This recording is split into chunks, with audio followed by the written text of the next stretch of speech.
Alexa, give me a local news update. Hey Philip, here's your news.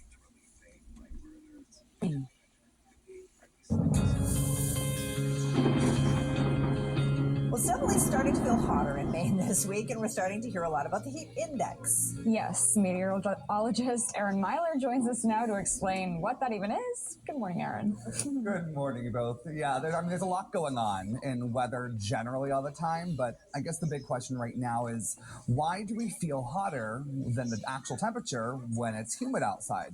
Well, it's not that simple, but it's also not that complicated. So let's take a look at the heat index. First of all, though, we have to talk about what evaporation is. Evaporation takes energy and puts it into a liquid to then turn that liquid into a gas.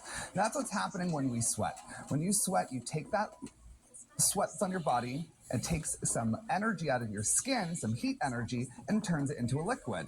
When there's low humidity, the air has lots of room to take on more water, so you can easily sweat and easily evaporate that water, which cools your body off more, which is why the temperature will feel like what the actual temperature outside is. The issue is going to be that whenever we have high humidity in the forecast, there's not much room in the air to take more water vapor on, and that limits the amount that you can sweat. And when you don't sweat, it's just not getting any heat off your body, which is why we start to feel warmer, and your feels like temperature will be higher than the actual temperature outside. Now, if we take a look at today, your temperatures are going to be there peaking in the low 80s, but if you look at the top of the screen there, the other line, your feels like temperatures are going to be quite a bit higher, getting a little bit closer to 90, because you just can't sweat as easily, which can't cool off your body the same way you would on a nice dry day. Now, as humans, we want to be in the middle there in that blue shade where it is the ideal comfort index for all of us. And as we go through your day here today, we're going to not be the worst, but not be the best that we could. We're going to be cool and muggy overnight and then hot and humid during the day, which means we're not going to be quite as comfortable as we would normally want to be. We're going to be just slightly off to the right there, meaning we're going to be less comfortable than we would on a dry and perfect temperature kind of day. So overall, we just need to sweat to kind of get that off of our skin and get the heat out of us. But whenever we have a humid day, there's just frankly not as much room in the air to make that a little bit more easy. In the studio, meteorologist Aaron Myler, News Center, Maine.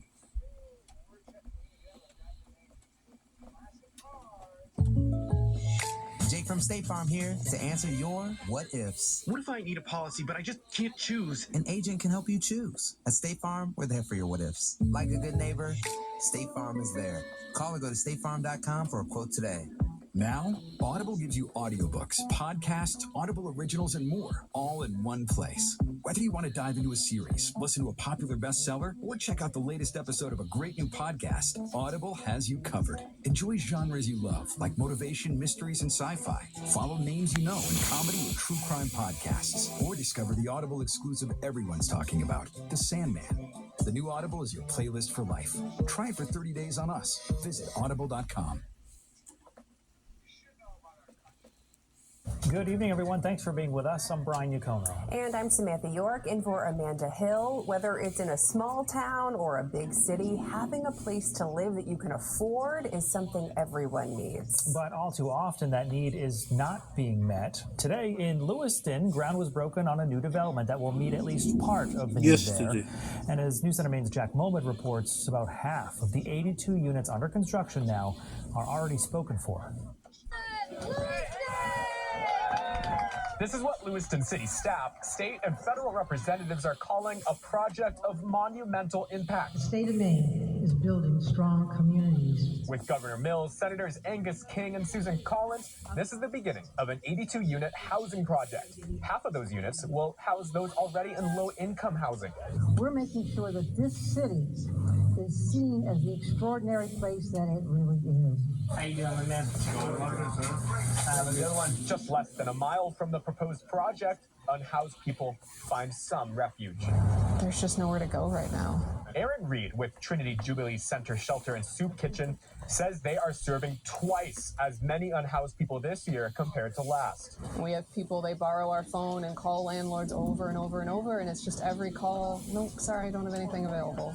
Everybody that we work with is somebody's grandfather or somebody's grandmother or somebody's child. Horrible.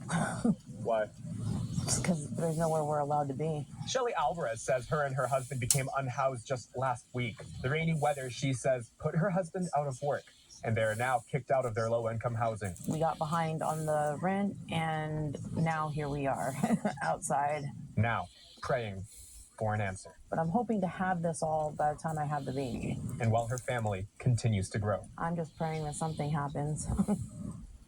And happens in time. And that's why projects like here at Wedgwood are so important, with more than 80 apartments available for low-income renters. Although people like Shelly, they do have a long way to go on the waiting list, as most of these units here will be reserved for low-income people who already do have housing, but need to go to some place that's just a little bit newer, a little bit safer for them. People who are coming from the previous housing, the 40 households, are the priority. Other than that, it's open to anyone. And while 80 new units during a housing crisis softens the blow, more work on the horizon is almost always insured. In Lewiston, Jack Mulmut, News Center, Maine. And developers tell us their goal is to finish that project by 2025.